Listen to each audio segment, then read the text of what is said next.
Please, please stop crying, the nurse whispered, her voice cracking. We've tried everything, sweetheart, please. 6 hours had passed, and the billionaire's newborn hadn't stopped screaming once.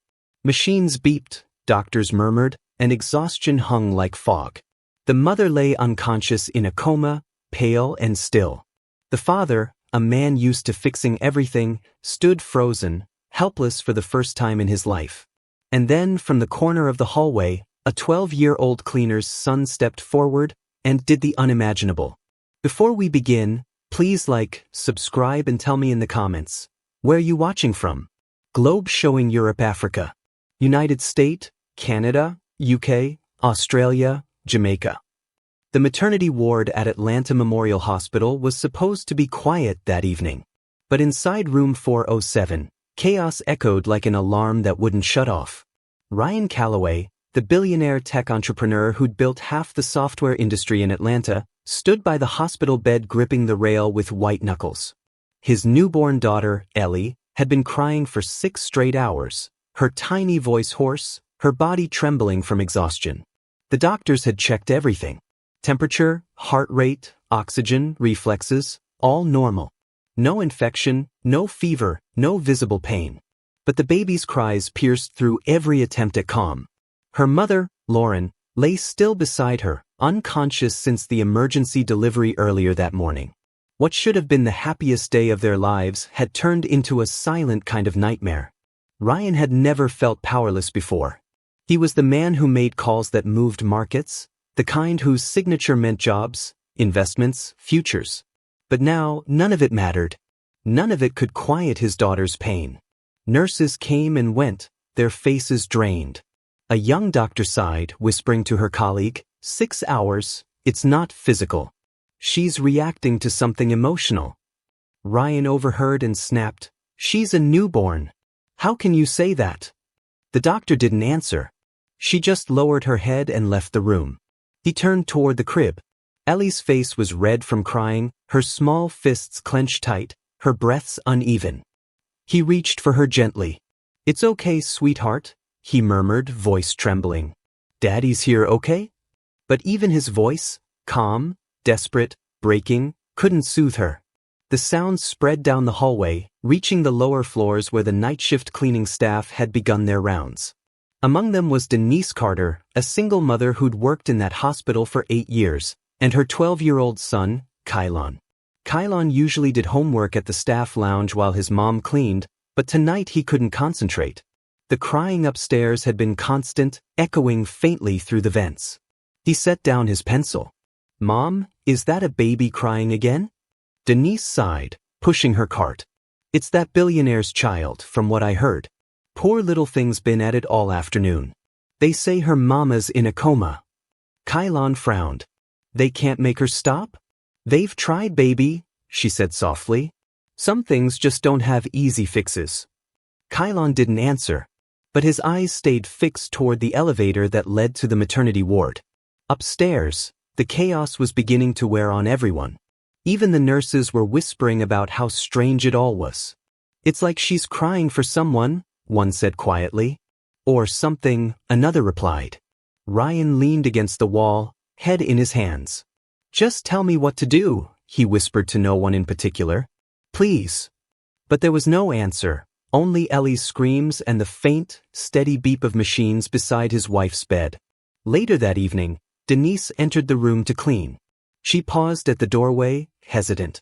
The tension was thick, exhaustion written across Ryan's face. You can come in, he said quietly. She nodded and began wiping down the counter, working in silence. She'd seen all kinds of grief in hospitals, but there was something different here. The sound of that baby crying felt unnatural, almost spiritual, like sorrow trying to find its way out of the air. And then, behind her, Kylon peeked around the door. Ryan glanced up, confused but too weary to react. Denise whispered sharply, Kylon, go wait in the hall. But before she could finish, Ellie's cries spiked again, shrill and desperate. Kylon froze. His eyes locked on the tiny baby thrashing in the crib. He stepped forward slowly, voice low. She sounds scared, he said softly. Ryan blinked. She's been scared for hours. Kylon tilted his head, studying her carefully. She's not looking at anyone when she cries. Babies look for something. Like a sound they remember. Ryan stared, uncertain whether to dismiss him or listen. But there was something steady in the boy's voice, something that didn't belong to a child. What do you mean, a sound they remember? Ryan asked. Kylon shrugged slightly. When my baby cousin was born, he wouldn't stop crying either. I used to hum next to him. My aunt said it reminded him of the heartbeat he heard before he was born. The room went still. Even Denise froze in place, cloth in hand. Ryan looked from the boy to his baby, her cries slowing for a moment as if curious.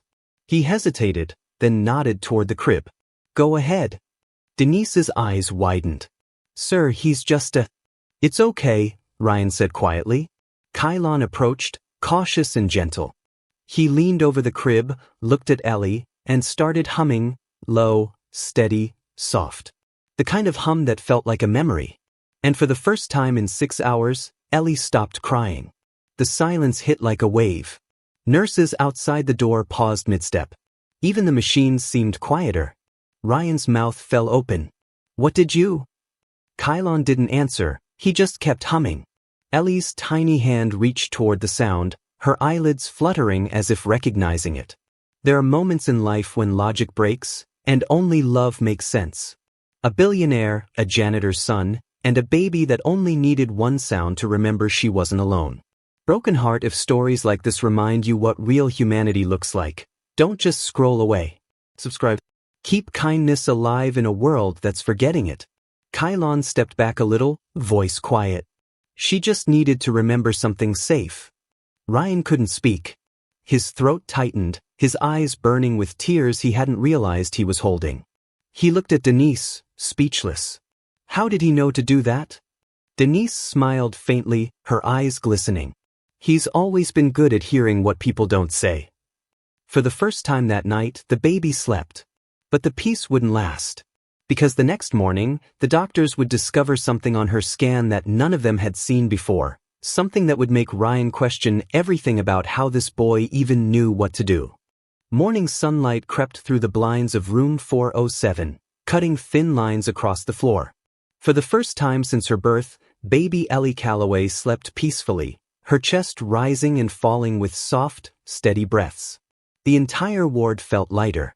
Nurses whispered about it as if something sacred had happened overnight. No one knew what had changed, only that the billionaire's baby, the one who'd cried for 6 relentless hours, was suddenly calm. But Ryan Calloway knew. He'd seen it with his own eyes. A 12-year-old cleaner's son had done what a room full of experts couldn't. Dr. Patel, the attending pediatrician, arrived early to review Ellie's latest vitals.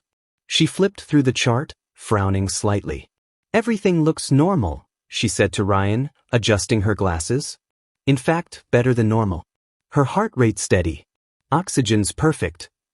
Ryan leaned against the wall, arms folded. He hadn't slept much, but his mind was sharp with questions. So there's no medical reason she was crying? Dr. Patel hesitated. None that we can find. He looked toward the crib. Ellie stirred but didn't cry. It stopped when that boy was in the room. The doctor glanced up. The cleaner's son? Ryan nodded. Kylon. Dr. Patel smiled kindly, though with polite disbelief. Well, babies can be sensitive to sound frequencies. Maybe his voice reminded her of something familiar. Or someone, Ryan murmured. Her brow furrowed. What do you mean? He hesitated. Her mother's heartbeat. He said the baby just needed to hear something safe. Dr. Patel considered that for a moment, then shrugged. Whatever it was, it worked. I'll note it in her file. But even she couldn't explain why Ellie's brain scan later that day would leave everyone baffled. Around noon, the neonatal team reviewed updated imaging from the night before. Dr. Patel stared at the screen. That can't be right. A resident leaned in. Is that activity? Yes, she whispered. It's like her brain lit up the moment her crying stopped.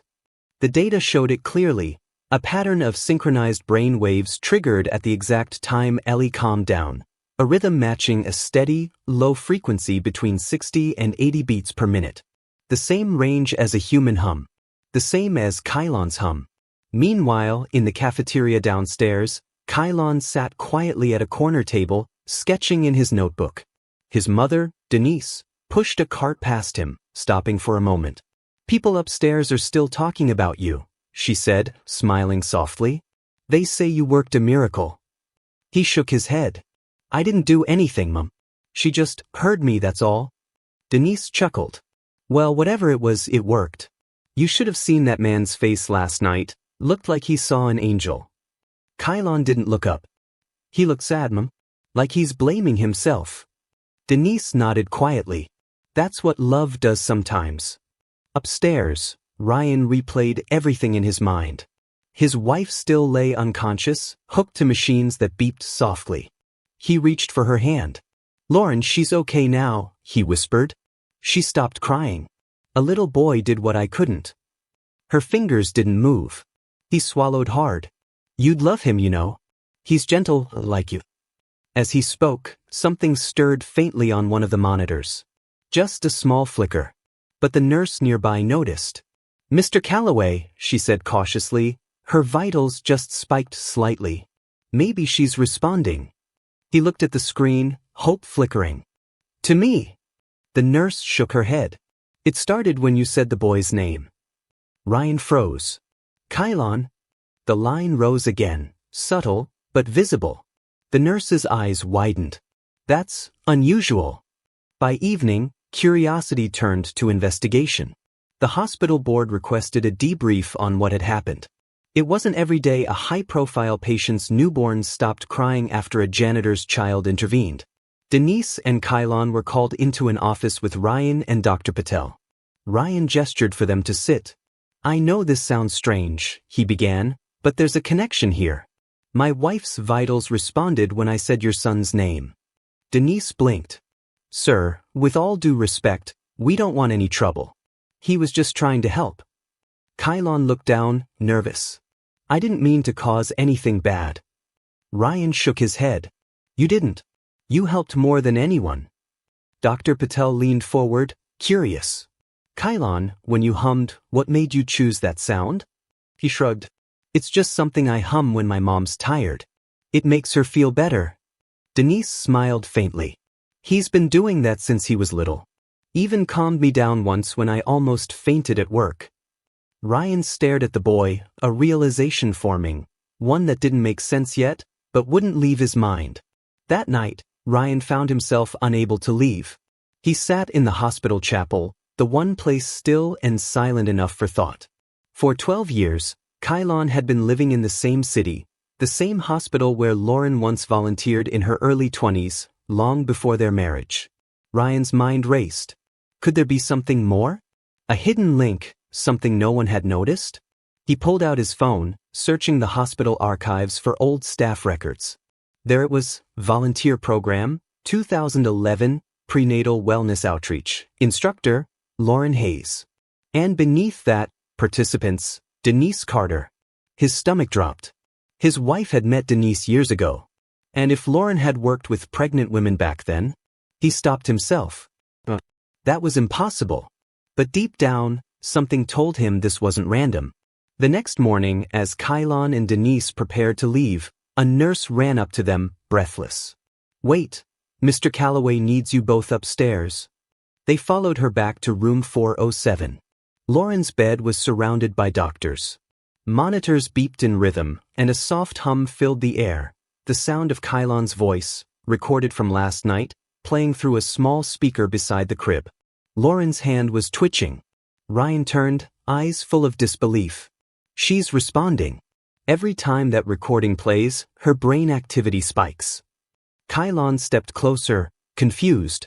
"You mean, she can hear it?" Ryan nodded slowly. "Not just hear it. It's like your voice is waking something in her." And then it happened. Lauren's lips moved, barely a whisper, but enough for the room to go silent. She mouthed one word. "Kylon." The heart monitor jumped. The doctors froze. Ryan's eyes filled with tears. Why would she? But before anyone could ask another question, The monitor flatlined for a split second, and Lauren's body jolted violently. The hum stopped. The room erupted in chaos again. The sound of alarms filled room 407 again. That sharp, piercing rhythm that meant life was fighting its way back. Nurses rushed in. Doctors surrounded Lauren Calloway's bed, voices overlapping in chaos. "Clear the airway. Get a pulse. We've got movement." Ryan stood frozen at the edge of the room, clutching his baby against his chest. Kylon and his mother, Denise, stood near the doorway, too stunned to move. And then, as suddenly as it began, the chaos stopped. The monitor steadied. The line beeped back into rhythm. Lauren was breathing again. Her fingers twitched against the sheets. Her eyes fluttered open, dazed but alive. The doctors stepped back, astonished. "She's stabilizing," one whispered. "Her brain activity, it spiked at the same moment as the sound file." Ryan couldn't speak. Tears blurred his vision. He'd spent sleepless nights praying for this, but never imagined the miracle would come this way. He turned to Kylon. "You saved her," he whispered. "You saved my wife." The boy shook his head quickly. "No, sir. I didn't do anything." But Ryan's expression said otherwise. When Lauren was moved to recovery hours later, the hospital buzzed with whispers. Word spread fast about the cleaner's son whose voice had somehow triggered neurological activity in a comatose woman. But for Ryan, the questions had only begun. He sat beside his wife's bed, her hand warm but weak in his grasp. She blinked slowly, eyes adjusting to the light. "Hey," he whispered. "You're okay now." "Ellie's okay. You've been asleep for almost 2 days." Her lips moved slightly. "Ellie." He smiled through tears. "She's right here." He turned the crib toward her. The baby stirred, peaceful at last. Lauren looked at her daughter with trembling joy, then frowned. Why is he here?" Ryan followed her gaze, straight to Kylon, standing quietly near the doorway with Denise. "Because," Ryan said softly, "he's the reason you're both still here." Lauren's eyes filled with confusion. "What do you mean?" Before he could answer, a soft knock came from the hall. Dr. Patel entered, holding a thin manila folder. "Mr. and Mrs. Calloway," she said carefully, "I think you both deserve to know the full picture." She opened the folder and laid a printed chart on the tray table, Ellie's scanned side by side with Lauren's. "They share a pattern," Dr. Patel said. "It's rare, like a mirrored neurological signature. But here's what's strange. The same pattern was detected in the hum frequency from Kylon's recording." Ryan blinked. "You're saying the boy's voice matched their brain activity?" Dr. Patel nodded. "Perfectly. Almost too perfectly." Lauren looked between them, bewildered. "That's not possible." Dr. Patel hesitated. "Maybe not scientifically. But there's something connecting the three of you beyond coincidence." After she left, the room fell silent. Ryan finally turned toward Denise. "You said you used to work here before, right?" Denise nodded slowly. "About 12 years ago, yes. When I was pregnant with Kylon. I took prenatal classes through the hospital's volunteer program." Ryan's chest tightened. "Who taught those classes?" Denise looked down. "Your wife." Lauren's breath caught. "Me?" Denise nodded. "You probably don't remember. You helped me when I didn't have insurance. You were the only one who stayed after hours to teach breathing techniques.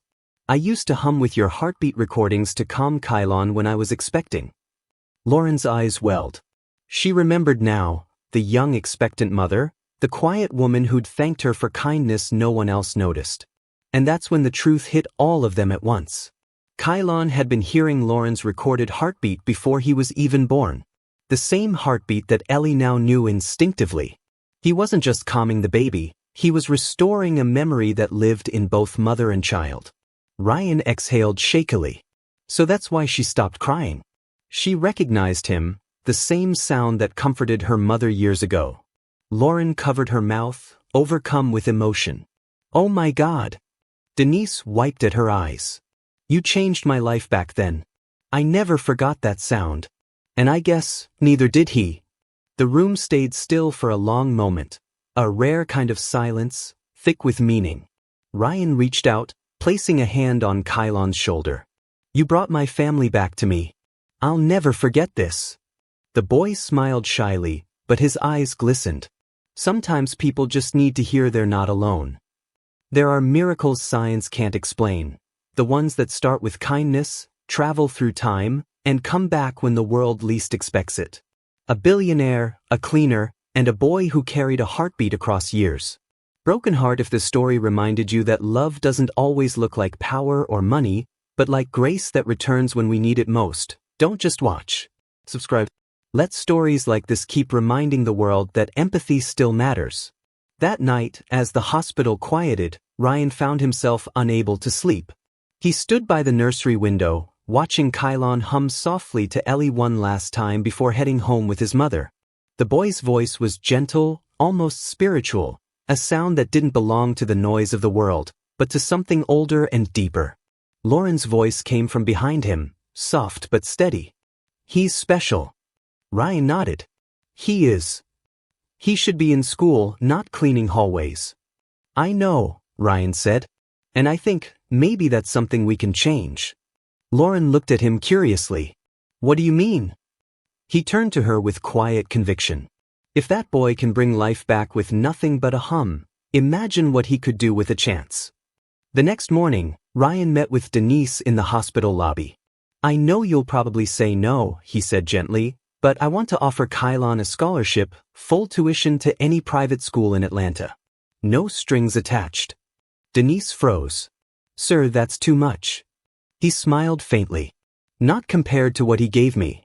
Tears filled her eyes. I don't know how to thank you. You already did, he said. 12 years ago. Denise blinked in confusion, and he explained how Lauren had once stayed late to teach her those prenatal classes, how kindness had come full circle through their children. By the time they left that day, there wasn't a dry eye in the room. That night, as Lauren slept peacefully beside Ellie, the hospital lights dimmed and the monitors glowed softly. But what none of them knew was that their story wasn't done. Because hours later, as Kylon slept at home, he woke up suddenly, the faint sound of a baby's cry echoing through his dreams. He sat up, trembling. The sound wasn't from the hospital. It was coming from inside his head. The following morning, the world outside Atlanta Memorial Hospital carried on like nothing extraordinary had happened. But inside, something had changed, something that science couldn't quite define. The hospital staff couldn't stop talking about it. The billionaire's wife who woke from a coma. The baby who stopped crying. The cleaner's son who somehow connected them both. And though the official report called it an unexplained neurological response to auditory familiarity, everyone in that hospital knew better. It wasn't just a medical coincidence. It was something deeper, something spiritual. At home that morning, Kylon sat up in bed, heart pounding. The sound in his head was faint but unmistakable. A baby's cry, soft, distant, almost like an echo trapped between two worlds. He pressed his hands against his ears, but it didn't stop. Mom, he whispered. Denise opened his door, still in her scrubs from the night shift. What's wrong, baby? He hesitated. I can still hear her. She frowned. Hear who? The baby. Ellie. Denise's tired smile faltered. Kylon, honey, you're just tired. You've been through a lot this week. He nodded, but his eyes said otherwise. The sound didn't feel like imagination. It felt real, like a call only he could hear. Meanwhile, Ryan Calloway was back in his office downtown, a skyline view of Atlanta stretching beyond the window. Normally, he'd feel powerful there, surrounded by screens and decisions worth millions. But today, everything felt smaller. His mind wasn't on the stock reports or the calls waiting in his inbox. It was on that boy, the janitor's son who had somehow touched his family's life in a way no one could explain. He closed his laptop and dialed a number. Denise Carter, answered a familiar voice. Denise, it's Ryan. I just wanted to check in. How's Kylon? She hesitated. He's quiet. More than usual. Says he keeps hearing the baby crying even when he's home. Ryan frowned. That's strange. Strange's an understatement, she sighed. But it's Kylon. He's not the kind to make things up. Ryan leaned back in his chair. If there's anything he needs, doctor, counselor, anything, I'll take care of it. But before Denise could respond, Kylon's voice came faintly through the receiver. Mr. Calloway? Ryan straightened. Hey, buddy. I think she needs me again. Ryan's heart dropped. Ellie. There was a pause. Then Kylon said, she's crying. Ryan glanced toward the baby monitor on his desk, connected to the hospital's nursery feed. The monitor flashed red. Ellie was crying. He didn't say another word. He grabbed his keys and ran. When Ryan burst into the nursery 20 minutes later, nurses were already gathered around the crib. She started crying out of nowhere, one said. We've tried everything again, nothing's working. Ryan's chest tightened. He could feel the panic returning, the helplessness that had haunted him days before. Then the door opened, and Kylon walked in, out of breath, still wearing the same t-shirt from school. The nurses froze. Ryan didn't even question it. Go ahead, he said. Kylon stepped forward, heart pounding. Ellie's cries filled the room, raw and desperate. He took a deep breath, closed his eyes, and began to hum. That same steady, low rhythm, soft, familiar, almost sacred. Within seconds, the crying softened. Within a minute, the baby fell silent again. The nurses exchanged stunned looks. One of them whispered, How is this possible? Ryan didn't answer. He was too busy watching something else. The way the light in the room seemed to shift slightly, almost imperceptibly, as if the air itself calmed when the boy hummed. Then, quietly, the monitor beside the crib flickered, showing not one, but two synchronized waveforms. One belonged to Ellie. The other, faint but identical, pulsed from Kylon's fingertips as he held the crib rail. Later that evening, Ryan sat alone in the hospital chapel, the same one where he'd prayed days earlier. The soft light from the candles flickered against the walls. He'd seen miracles before, in business, in numbers, in luck. But this was different.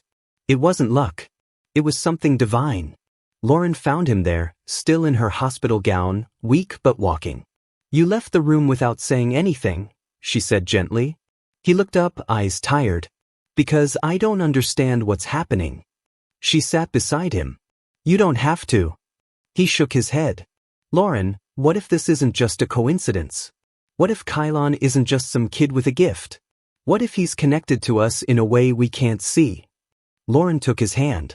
Then maybe it's not our job to understand it. Maybe it's our job to be grateful for it. Her voice was calm, but her eyes were full of something else. Fear or awe, maybe both. Across the city, Kylon lay awake in bed. The sound in his head had faded to a whisper, but he could still feel it, that faint pulse, like someone breathing next to him. He didn't know how to explain it, not even to his mother. He just knew the baby was okay now. And somehow, that made the world feel right. But as he began to drift off, something unexpected happened. A sharp, electric pulse shot through his ears, a high-pitched tone that wasn't the baby's cry, but something new. He sat up, gasping. The sound wasn't coming from Ellie. It was coming from him. He pressed a hand to his chest. His heartbeat, it was sinking, faster and faster, matching the rhythm he'd once hummed. The same heartbeat that connected him to her. And in that terrifying moment, he realized, whatever had saved the baby and her mother might now be taking something from him.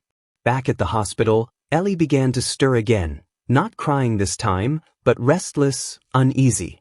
Lauren woke to check the crib, noticing something she couldn't explain. A soft light shimmered across the baby's chest, faint, pulsing, in rhythm with another heartbeat miles away. Kylon's heartbeat. And as the monitors flickered in sync, one quiet thought crossed Lauren's mind, chilling her to the core. What if saving us is hurting him? The baby sighed softly, eyes half open, and whispered the one word no one expected. Kylon. The monitor flatlined. The shrill alarm cut through the room like lightning through silence. Nurses rushed in. Monitors blazed red. For a terrifying second, the billionaire's newborn wasn't breathing. Ryan grabbed the edge of the crib. Ellie. Come on, sweetheart, come back to me. Then, just as fast, the flat line flickered back into rhythm, weak but steady. The baby's chest rose again. Lauren clutched her heart, trembling. She said his name, Ryan. She said Kylon. He looked at her, pale and shaken. I heard it too. Across the city, in a small 2-bedroom apartment, Kylon Carter gasped awake. Sweat clung to his forehead, his pulse hammering so hard he thought his ribs might crack. Denise rushed into his room. Kylon, what's wrong? He struggled to breathe. The baby. She stopped. Denise froze.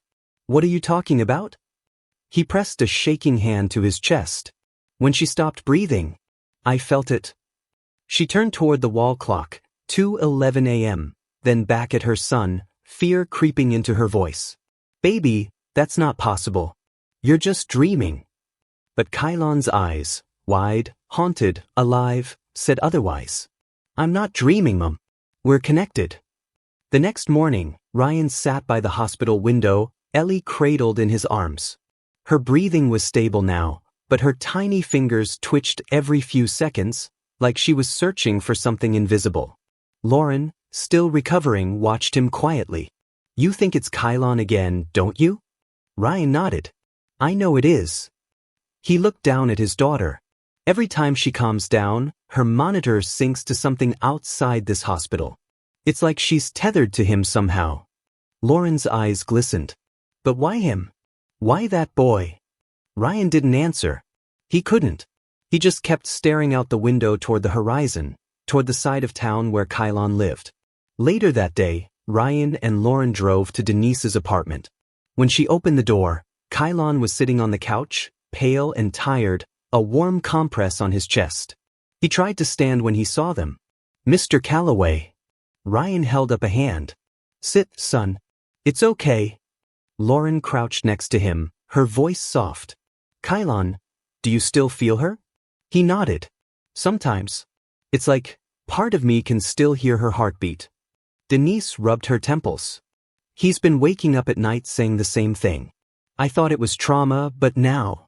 Lauren's gaze dropped to the small gold necklace hanging around Kylon's neck, a charm shaped like a heart. She blinked. Where did you get that? Kylon touched it gently. It was in my mom's hospital bag when I was born. Denise looked confused. One of the nurses gave it to me. Said a volunteer had left extra keepsakes for the newborns that month. Lauren felt the air leave her lungs. That was me. Ryan turned sharply. What? She nodded slowly. 12 years ago, when I was volunteering, I handed out those charms to new mothers. I bought them myself. They were meant to remind families that every heartbeat has a purpose. She met Kylon's eyes. You've been carrying that with you your whole life. The room went quiet, heavy with realization. That night, Ryan arranged for both Denise and Kylon to stay at the hospital, under observation, he said, but in truth, he just wanted them close. When the nurses placed Ellie's crib near Kylon's bed, the monitors immediately responded. Her pulse, his pulse, one steady rhythm, side by side. Even Dr. Patel stood in awe. It's like her body recognizes him. Ryan whispered, she doesn't just recognize him. She remembers him. Lauren reached for Ryan's hand. Maybe that's what all of this has been about. A heartbeat shared. A kindness that never stopped echoing. In the middle of the night, Kylon stirred. He heard it again, that faint hum, the one he'd made days ago. Only this time, it wasn't coming from him. It was coming from the baby. Ellie was humming. Her lips barely moved, but the sound was unmistakable, a quiet echo of his own voice. He blinked back tears, whispering, "Hey there, little one." Ryan and Lauren woke to the sound. The monitor showed their heartbeats sinking again, calm, strong, steady. It was like the universe had found its balance. By morning, the hospital halls felt lighter. The baby was healthy. Lauren's color had returned.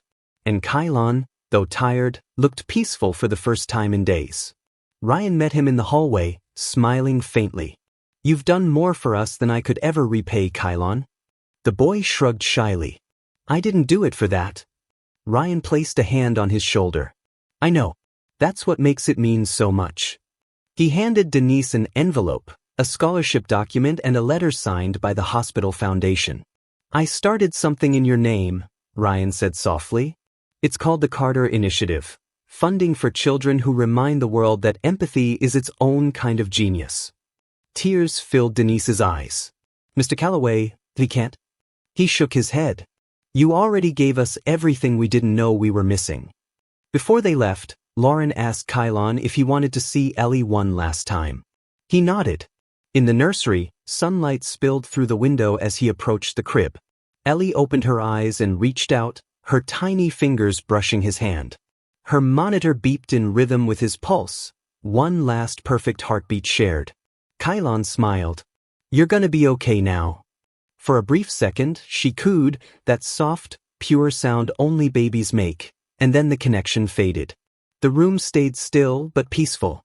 The hum that once bound them both fell silent, as if the world finally knew the storm was over. Days later, the Calloways returned home. Lauren recovered fully, and Ellie thrived, calm, strong, full of light.